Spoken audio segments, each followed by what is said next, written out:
안녕 여러분. 오늘은 제가 도쿄에 온 지 한 달이 된 날이에요. 그래서 자축하려고 요거 샀어요. 보이나? 요게 약간 맛이 있는 맥주라고 해야 되나? 그런 건데 도수가 꽤 높아요. 맛도 여러 개고 제가 추천하는 거니까 한번 드셔보세요. 근데 도수가 꽤 높은 거라서 빨리 취할 수도 있어요. 짠.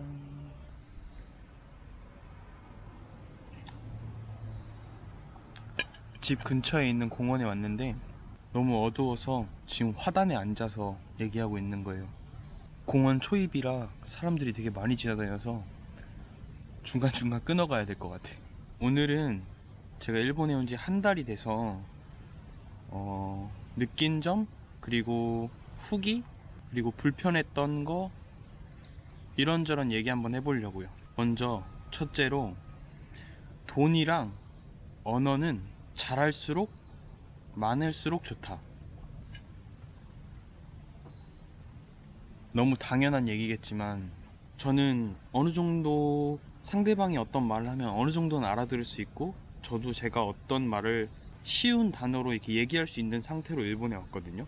근데 저는 대화가 가능할 줄 알았는데 생각보다 어렵더라고요. 제 일본인 친구랑 통화를 하면서 많이 연습을 했는데 아무래도 일상적인 대화에서 쓰는 단어라든가 이런 게 어려워요. 언어는 잘할수록 삶의 질이 높아지는 것 같아요. 그리고 당연하지만 돈은 어느 나라든, 한국에 있든 일본에 있든 어느 나라에 있든 돈은 많을수록 좋은 것 같아요. 이 두 가지는 너무 당연한 얘기니까 다음으로 일단 넘어가고요. 그리고 워홀 준비할 때 여러 가지 막 찾아보잖아요. 뭐 도장 같은 경우 영어 성, 한자 성, 한자 이름 이렇게 세 가지를 준비해야 된다고 되게 많이 봤거든요. 근데 저는 이 세 개 중에 한자 성밖에 안 썼어요. 지금 한 달이 됐는데 제가 볼 때 앞으로도 쓸 일이 없을 것 같아요. 이거 약간 케이스 바이 케이스인데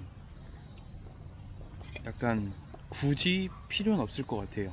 부동산에서도 도장을 3개까지는 만들어 올 필요가 없다고 하더라고요. 그리고 인주 같은 경우는 제가 새 거를 사왔는데 아예 뜯질 않았어요. 포장 자체를 새 거예요. 도장이 쓸 일이 있는 공간에선 인주를 준비해 놓기 때문에 굳이 제가 개인 인주를 들고 다닐 필요는 없는 것 같더라고요. 그리고 증명사진, 물론 이력서를 많이 써야 되는 경우가 생기고 뭐 필요할 수도 있겠지만 저 같은 경우는 한 장도 안 쓰고 그대로 있어요. 그대로. 이것도 물론 케바케긴 한데 증명사진도 그렇게 많이는 필요 없지 않나.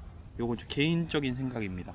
그리고 세 번째, 일본은 우편이 정말 많이 와요. 초반에 특히 지금 제가 한 달 됐지만 구약소, 우체국, 건강보험 뭐 이런 여러 가지 것들이 다 우편으로 와요. 그러니까 초반에 우편이 막 쌓이더라고요. 아직 일본은 이런 우편을 되게 많이 쓰는 나라인가. 우리나라 같은 경우는 메일로 보낸다든가 이렇게 간소화된 게 되게 많잖아요.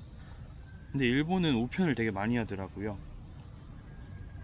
그리고 제가 초반에 일본 내에서 택배를 되게 많이 시켜서 받았는데 일본 택배 특이한 게 제가 없을 경우에 택배가 오잖아요. 그럼 한국 같은 경우는 연락이 와서 문 앞에 두고 간다든지 경비실에 맡긴다든지 이런데, 일본 같은 경우는 우편을 하나 두고 가요. 그 우편을 보면 QR코드가 있는데 그 QR코드를 찍어서 들어가면 제가 원하는 날짜에 원하는 시간에 받을 수가 있어요.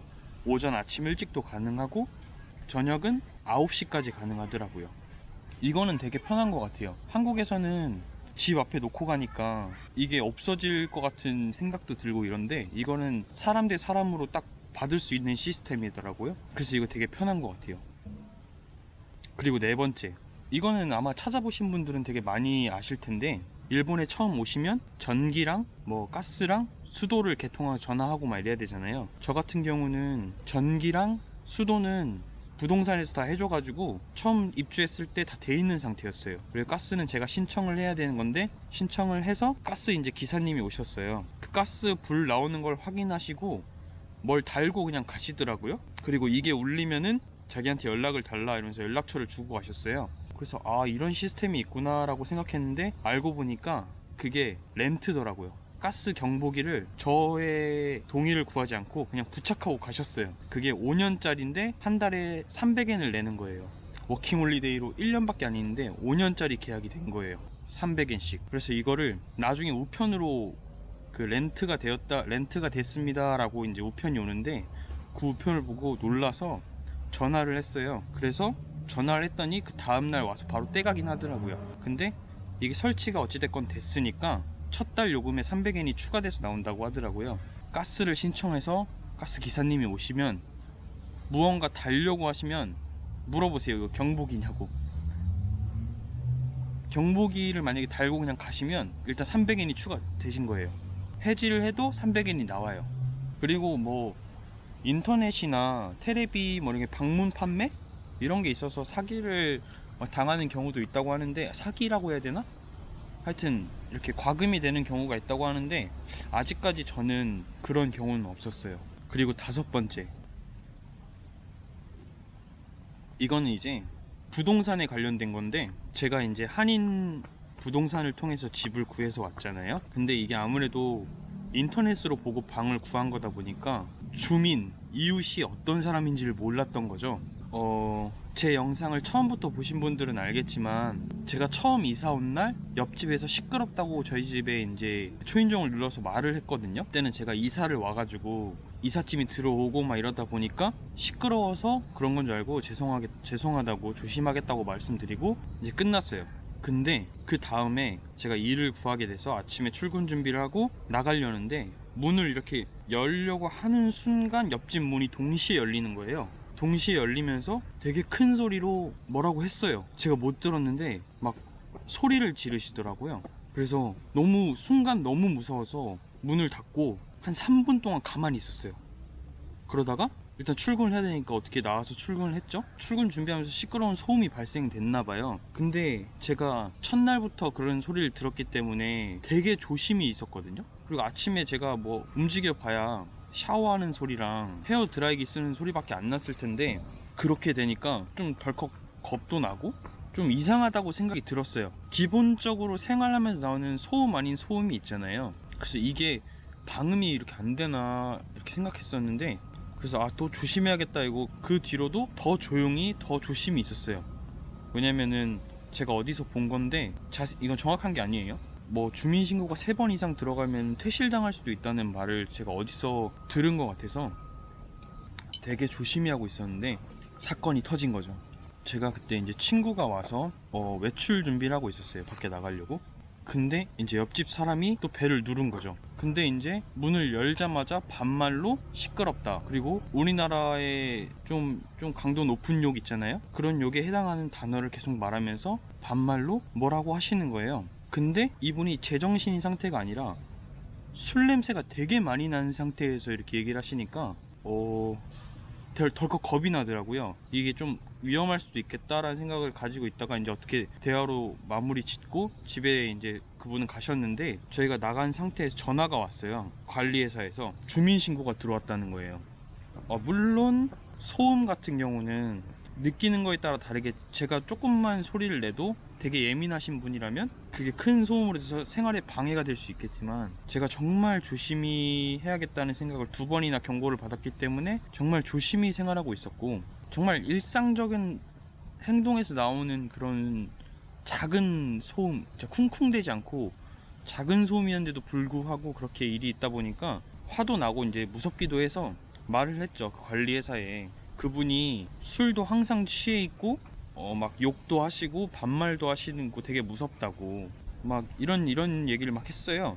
그랬더니 그쪽에서도 그러면 그분한테도 이제 어느 정도의 얘기를 하겠다, 그렇게 서로한테 전달을 하겠다, 이렇게 관리회사에서 말을 해가지고 끝났어요.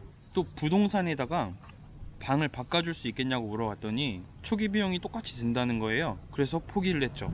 그리고 나서 같은 건물에 있는 한국인을 알게 됐어요. 그분이랑 이런 얘기를 해봤는데 알고 보니까 그 사람이 그 건물에서 문제가 되게 많은 사람이더라고요.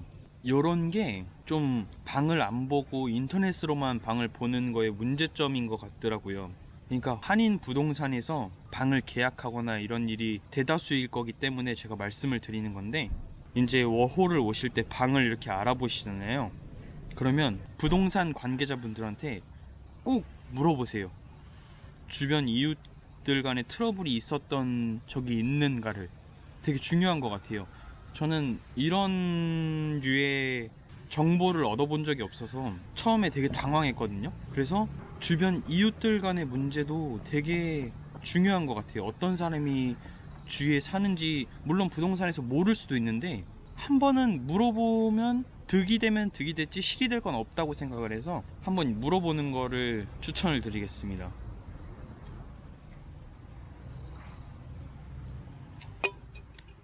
네, 이렇게 해서 워홀 한 달차 리뷰, 후기, 뭐 이런저런 잡담을 나눠봤습니다. 저는 내일 아침에 일찍 일어나야 돼서 들어가 봐야 될 것 같아요. 그럼 안녕.